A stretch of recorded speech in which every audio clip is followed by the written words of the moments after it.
Graça e paz, abençoados. Mais uma vez, canal Luz da Graça voltando aqui com vocês sobre o tema Tabernáculo Humano, o Tabernáculo Divino. Vamos prosseguir aqui no entendimento. Nós estávamos falando, mostrando para vocês que o templo, o tabernáculo foi a figura do templo, né? Ele fazia sombra naquilo que seria real, manifesto. Deus estava mostrando aquilo que estava dentro. Deus estava falando com o homem em linguagem espiritual. Como que Deus falava? A palavra de Deus diz que Deus é espírito. Então a forma de Deus falar diante da escolha do homem sobre o mundo físico, após o pecado, desprezando o mundo espiritual, se desvinculando, tendo uma morte espiritual, isso é, uma separação de Deus. Se houve uma ruptura, uma separação de Deus, agora Deus já não poderia falar diretamente com o homem por meio do Espírito, porque a alma do homem estava corrompida. Então a alma se tornou um empecilho, trazendo uma condição de morte espiritual para o espírito, isto é, separação de Deus. O espírito, como já ensinamos, nunca teve estado de condenação. Quando falamos de condenação, a condenação era na alma, que fazia que por meio da vida humana é que o homem se conecta com Deus por meio do espírito. Mas quando a alma humana, a vida humana está corrompida, em estado de morte espiritual, então ela leva o espírito, ela interrompe essa comunhão do espírito, do espiritual com ela. Então o que houve foi uma ruptura de comunicação, de intimidade da alma, levando o espírito à separação. Então logo, Deus é espírito, não podia se comunicar com o homem pelo espírito. Por causa de quem? Da alma. E o espírito do homem permaneceu do mesmo jeito, puro, pronto, perfeito.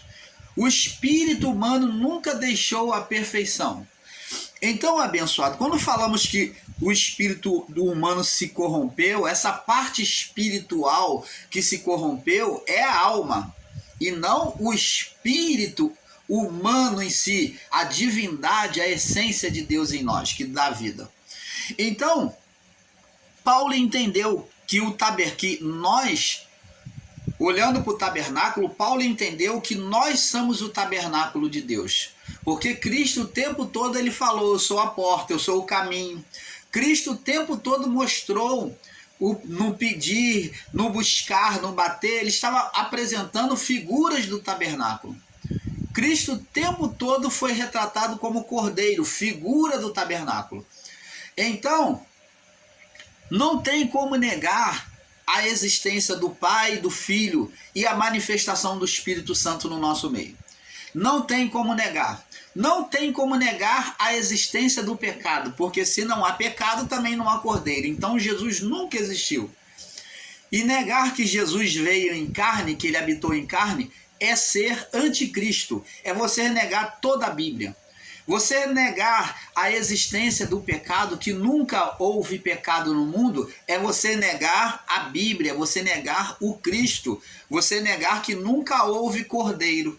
Se não houve pecado, também nunca houve cordeiro. Nunca houve rituais de sacrifício. Então, a história é mentira. Nunca fizeram no passado rituais de sacrifício, apontando para o cordeiro. E esse cordeiro nunca veio ao mundo.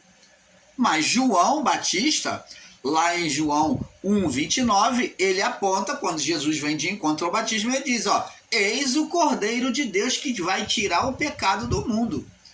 Qual o pecado que ele está falando? O pecado adeano, a herança do pecado, a condenação espiritual pela alma. Então ele está falando que eis o Cordeiro de Deus que vai tirar a morte espiritual, que vai trazer de volta o quê? A comunicação, o quê? A comunhão do espírito humano com Deus, como era antes. Como que era antes, irmão Paulo? Antes nós vemos lá, vamos ver lá no livro de Gênesis, para não ficar nas minhas palavras, vamos entender, porque eu gosto de estar provando dentro da palavra.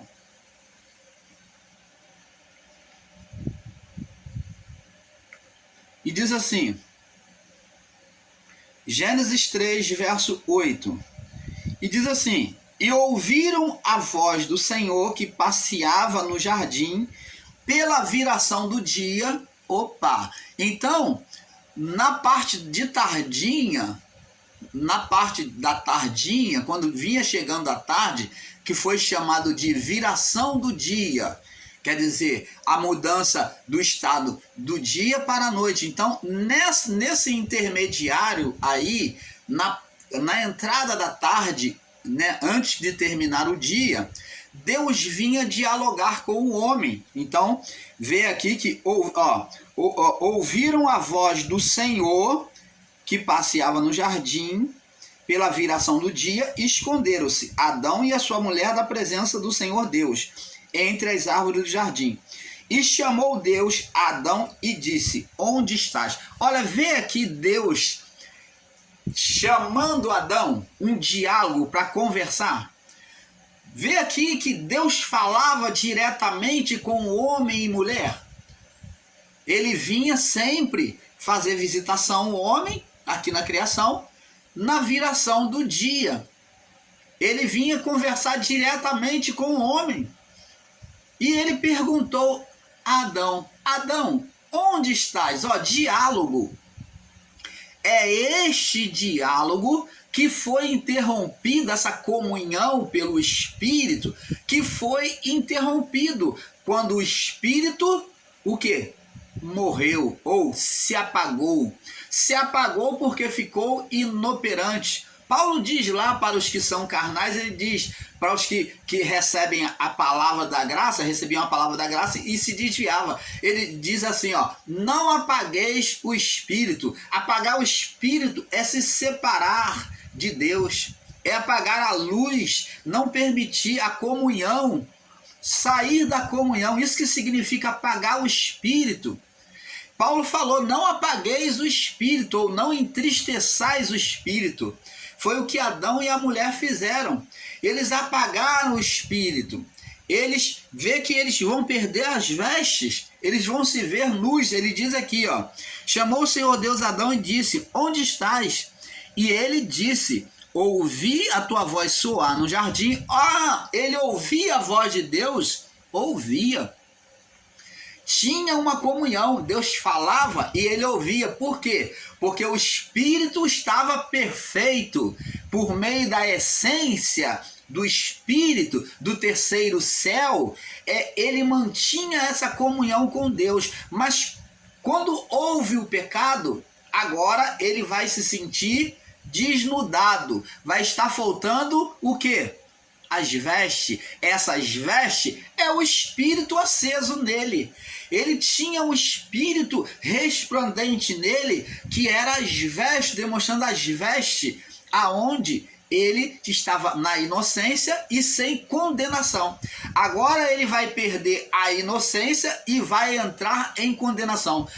Ele vai receber dois atributos. Ele vai perder a inocência, comendo do fruto, tocando e comendo o fruto, e também junto traz a condenação.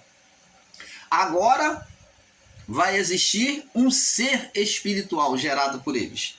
Então, abençoados, é isso que nós, o canal Luz da Graça, mostramos para você. Aí Deus fala para ele: ouvi a tua voz soar no jardim, verso 10, 3:10, Gênesis 3:10.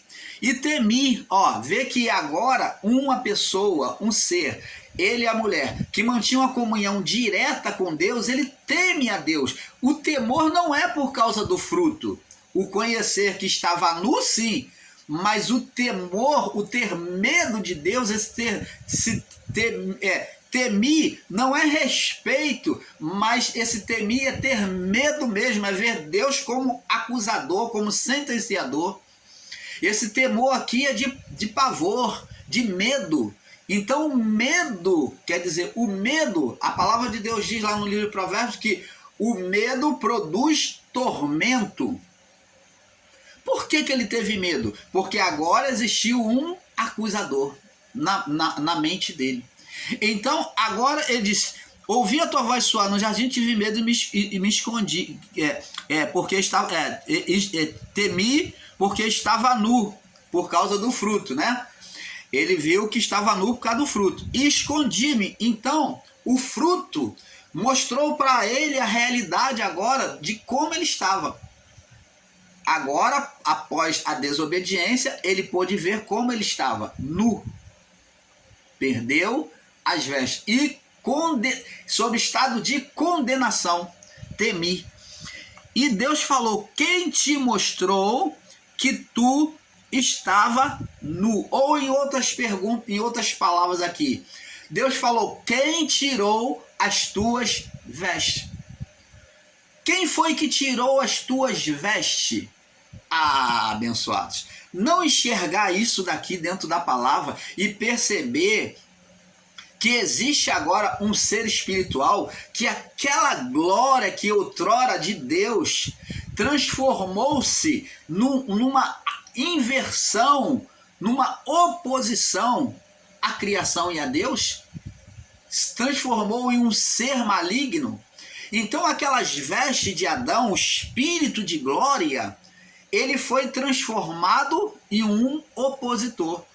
É o mesmo poder de Deus, do mesmo poder de Deus, foi gerado um ser espiritual. Agora, ao contrário da natureza divina. Você está vendo? O poder é o mesmo. O poder é o mesmo, só que um poder maligno. Ele veio do mesmo autor, de Deus. Mas Adão vira ao lado avesso. Aí por isso que Deus disse: quem te mostrou que estava nu? Quem? A pergunta é: quem te mostrou? Essa pergunta, quem, é para alguém. Mas os nossos irmãos ensinadores em graça não conseguem enxergar que existe um terceiro personagem. Mas aqui, se ler o texto com atenção, eles são tão literais, mas para isso eles não pegam literalismo. Eles não pegam a letra ali, agora o literalismo, para ver que está mostrando um terceiro personagem no Éden, junto com Adão e a sua mulher. Estava falando: quem te mostrou que estava nu? Então, Deus está falando: quem é esse que tirou as tuas vestes? Quem foi que tirou as tuas vestes? Aí ele disse: comeste. Só vai existir alguém com vocês aí se você comeu do fruto que te ordenei para que não comesse. Você comeu? Comeste do fruto que te ordenei que não comesse? Aí Adão vai confessar. Ele não confessa, ele age de acusação. Agora o espírito atua na mente dele, o ser espiritual Satanás já acusa ali, e dizendo: a mulher que tu me deste, acusa Deus como responsável, e a mulher. Ele acusa Deus primeiramente e a mulher. A mulher que tu me deste, que tu me deu, ela me deu e eu comi. E disse o Senhor à mulher: por que fizeste isso? Agora a mulher vai acusar quem? A serpente. Então essa serpente é um ser espiritual. Por isso que Deus usa a palavra: quem te mostrou que estava nu? Ou quem tirou as tuas vestes? Então, quem tirou as tuas vestes? Ora, se você está vendo, se Deus bota a pessoa vestida lá, no Éden, perfeita, e agora a pessoa vem se mostrar imperfeita, se ver nu, com medo de Deus, com acusação, vendo Deus como mal, então Deus pergunta: quem te mostrou que estava nu? Ou quem tirou as tuas vestes? Eles só poderiam ter perdido as vestes para alguém. Mas lá em Lucas 4, 5, 8, como eu sempre estou mostrando, o ser espiritual Satanás fala para Jesus: eis que todo o reino do mundo a mim me pertence, e eu dou a quem eu quero. Se tu me adorares, tudo será teu, e eu dou a quem eu quero, porque tudo me foi entregue. Quem entregou? Adão entregou a mulher, a autoridade, passou a responsabilidade para a mulher que tu me deste, e a mulher entregou a quem? A serpente me enganou. e eu comi. Então nenhum dos dois assume a responsabilidade na vida da criação, no ato da criação que eles fizeram. Então, quem é que toma agora a legalidade sobre a criação? O ser Satanás, conhecido como a serpente, o diabo, ou o dragão, como no Apocalipse. Apocalipse 12, 9. Então, abençoado, eu fiz essa ressalva aí para que você entenda. Então, Paulo também entendeu que nós somos apenas um tabernáculo de Deus. E o tabernáculo aqui, no livro de Gênesis capítulo 3, verso 21, Deus oferece o primeiro sacrifício, exerce o primeiro sacerdócio, ele mesmo. Ele exerce o sacerdócio matando o animal e cobrindo as vergonhas do homem pós o pecado, do homem e da mulher. Então ele exerce um sacerdote, ele faz uma sombra, ele fala agora de forma física, porque Deus é espírito, o homem foi para o lado natural, o lado físico, tendo a vida da comunhão do espírito rompida por causa da alma. Então essa comunhão foi rompida. Então Deus, para se comunicar com o homem, o que ele faz? Agora fala por meio de figuras. Já não pode falar diretamente como falava Adão, e vinha na viração do dia, conversava com Adão e a sua mulher todos os dias. Agora, com a vida espiritual interrompida pela alma, então o espírito está o quê? Afastado de Deus. Foi afastada essa comunhão. Então Deus agora vem falar por meio de figuras. Ele mata um animal e ele agora vem sacrificar o animal e fazer vestimenta para o homem. Agora vai ser, a linguagem de Deus vai ser sempre por meio de figuras para o homem. Por causa que o homem se tornou um ser carnal. O mundo se tornou o mundo das trevas, que é o mundo da carne, ou o mundo da dominação do ser Satanás. Sobre o mundo da carne, esse ser Satanás vai dominar. Então Deus fala por meio de figuras. Ele mata o animal e exerce o primeiro sacerdócio. Se ele exerce um sacerdócio, está apontando para o tabernáculo. Está apontando para o tabernáculo. E Paulo entendeu isso. Vamos ver que Paulo entendeu em Romanos, capítulo, vamos ler lá no livro de Romanos, capítulo 6 primeiro. Romanos 6, esse estudo tá uma bênção, é um pouquinho extensivo, mas tá uma bênção. Romanos 6, capítulo 6, no verso 22. Romanos 6, 22. Diz aqui, ó: mas agora libertos do pecados e feitos servos de Deus, ó, servos de Deus, tendo o vosso fruto para a santificação e por fim a vida eterna. Então aqui fala de santificação, uma coisa, um ritual que se era feito do lado de fora no átrio, que ele começava num ato que era a redenção, era a purificação, a justificação e a redenção, né? O ato representa a santificação, a santificação, o ato representa a santificação, o lugar santo representa a justificação. Entrava lá já justificado, depois de santificado, era justificado, e então ia para o santo dos santos, que é a redenção, que estava já aceito, ou a salvação.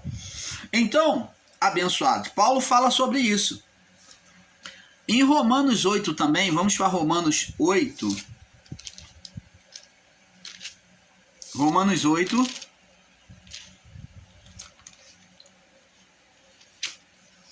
No verso do 1 ao 5. Diz assim, Paulo diz assim, ó: portanto, nenhuma condenação há para os que estão em Cristo Jesus, que não andam segundo a carne. Mas eles dizem aí, ensinam que nunca houve pecado. Lá em Romanos 6, 22 diz aqui, ó.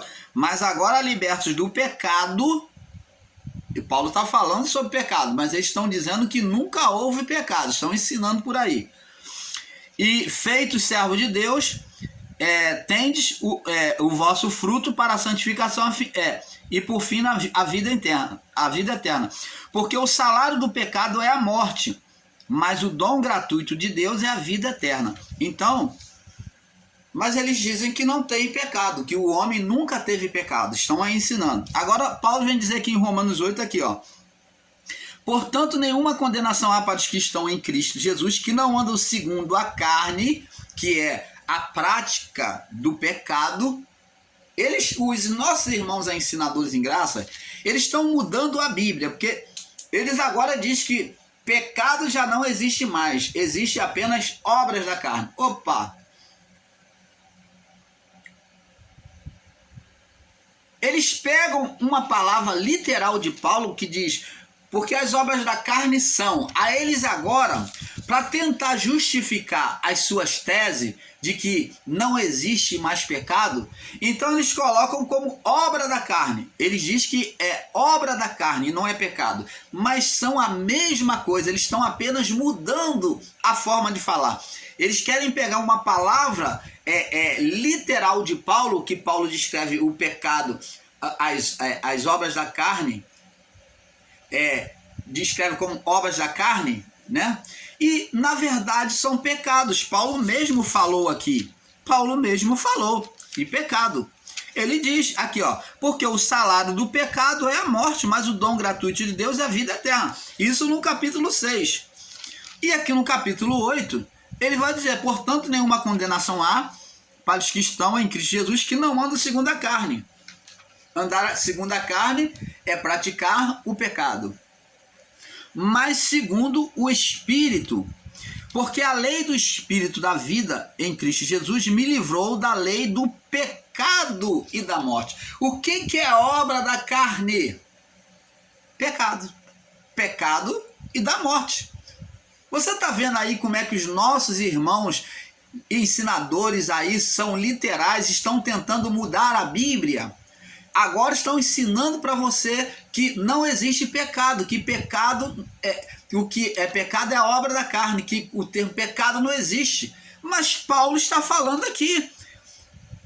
Ele está mostrando que obra da carne e pecado é a mesma coisa, ó. Portanto, nenhuma condenação há para os que estão em Cristo Jesus, que não andam segundo a carne, ó, ele está falando das práticas carnais, mas segundo o Espírito, que praticam a vontade de Deus. Então ele está falando aqui sobre vontade da carne e vontade de Deus, de agradar a Deus.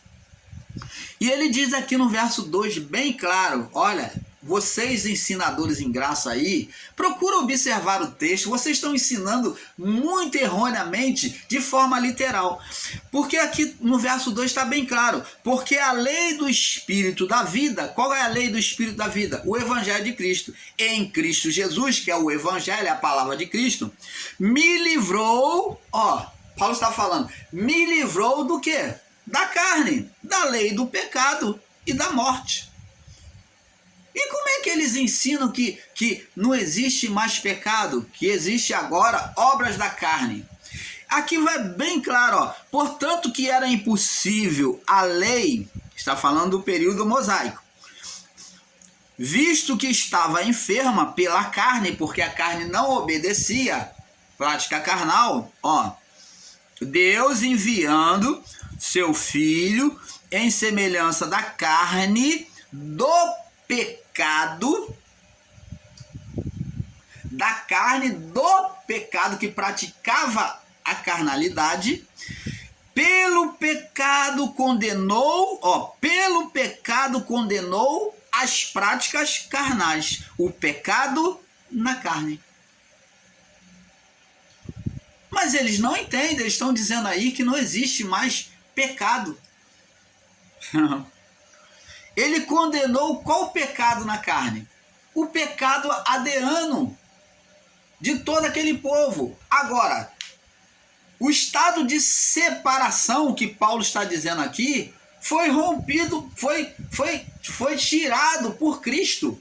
Mas se a pessoa ela volta à carnalidade, ela repudia a cruz de Cristo, ela está repudiando, ela está negando a cruz de Cristo. E logo, em vão, foi o sacrifício de Cristo para ela. Ela é como o próprio Paulo ensina, como a porca que volta ao lamaçal, como o cão que volta ao vômito. Você está entendendo, amado? Nós, o canal Luz da Graça, não procuramos estar enrolando vocês, mas procuramos trazer a palavra de forma nítida e verdadeira. Não estamos aqui para te manipular, para você ficar seguindo. Não estamos aqui trazendo pontinhas de palavras ressaltadas e um dia traz um tema, outro dia traz... Não, nós fazemos uma série, um estudo para que você raciocine. Então, pondera sobre essas coisas, pense, age com coerência com você mesmo e entenda e veja aonde você está sendo lesado no seu entendimento. Se é no canal Luz da Graça ou em muitos outros canais aí. Você está entendendo, amado? Então, vamos ver agora também no livro, Paulo falando no livro de Tessalônia. Vamos ver Paulo falando ao povo de Tessalônia, para não ficar só num livro só, para eles não ter desculpa. O irmão Paulo, ele traz conteúdo, não fica só numa palavra, num texto fora do contexto, não. Então vamos agora, 1 Tessalônia, capítulo... Vamos no capítulo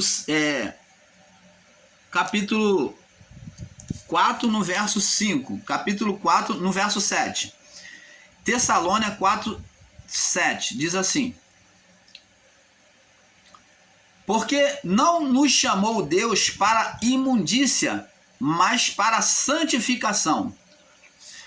Você está vendo aqui, quando a palavra Paulo está falando para santificação, está usando o termo santificação, Paulo está apontando para o que era feito no átrio, lá no tabernáculo. No átrio do tabernáculo. Você está vendo aqui Paulo dizendo que Deus nos chamou para a santificação, o ato do tabernáculo. Lá no átrio se fazia a santificação. Agora vamos em Tessalônia, capítulo 4, no verso 3. No verso 3, vamos ler o verso 3. Diz aqui: porque esta é a vontade de Deus, a vossa santificação, e que vos abstenhais da fornicação, e que cada um de vós saiba possuir o vosso vaso em santificação. Você está vendo? Ele quer que cada um seja... Ele usa o termo vaso, o termo antigo, que é o corpo, ou o templo, ou o vaso, como o quê? Para a santificação, como um lugar santo para Deus. Paulo diz mais em Hebreus capítulo 12. Hebreus capítulo 12. Vamos ler aqui, Paulo falando também vamos falar aqui em Hebreus capítulo 12, no verso 14. Diz assim: segui a paz com todos e a santificação, sem a qual ninguém verá a Deus. O termo santificação figura do tabernáculo. Vemos também no livro de 2 Coríntios. Vamos lá em 2 Coríntios. 2 Coríntios, eu estou pontuando para que os irmãos entendam e vejam que existem muitos ensinos aí em graça que estão totalmente errados e equivocados. 2 Coríntios 7, no verso 1, diz assim: ora, amados, pois que temos tais promessas, purifiquemo-nos, ato da purificação lá, no átrio, do tabernáculo. Purifiquemo-nos de toda a imundícia da carne, que era o que se era feito a lavagem da bacia de bronze, que era feito com sacrifício. Então ele está mostrando que devemos nos colocar como aquele sacrifício que era lavado em água limpa, ou como sacerdote que se lavava para oferecer a Deus alguma coisa. purifiquemos de toda a imundícia da carne e do espírito, né, da alma, purificando a santificação no temor ao Senhor. Você está vendo aí Paulo aconselhando a purificação? Então, abençoados, o que temos que entender é que esse ato de purificação está tudo apontado, quando se fala de purificação, está apontado para a figura do tabernáculo. Para a figura do tabernáculo. Agora vamos ver aqui, para não ficar na palavra do irmão Paulo, Jesus no Getsemane tomou a posição de um sacerdote, como o próprio Deus na criação, após o pecado de Adão. Ele tomou a posição de sacerdote, ele tomou a posição de um sumo sacerdote, a posição sacerdotal de um sumo sacerdote, pois assim como o sacerdote, depois de preparado, entrava no lugar santo e no santo dos santos, após isto saía 3 vezes para oferecer sacrifícios e holocaustos pelo povo. Então vamos ver isso aqui, Jesus tomando essa atitude aqui em Mateus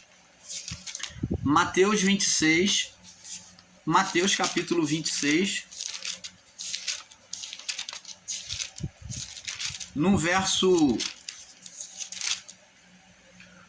Mateus 26, no verso 36. Diz assim, vamos ver aqui. E chegou-se... vamos ler do verso 35. Mateus 26, 35. Diz assim: disse a Pedro, ainda que me seja mister morrer contigo, não te negarei. E todos os discípulos disseram o mesmo. Verso 36. E então chegou-se Jesus a ele, a um lugar chamado Getsemane, e disse aos discípulos: assentai-vos aqui, enquanto vou além orar, vou adiante orar. Opa, atitude sacerdotal. Vamos ver.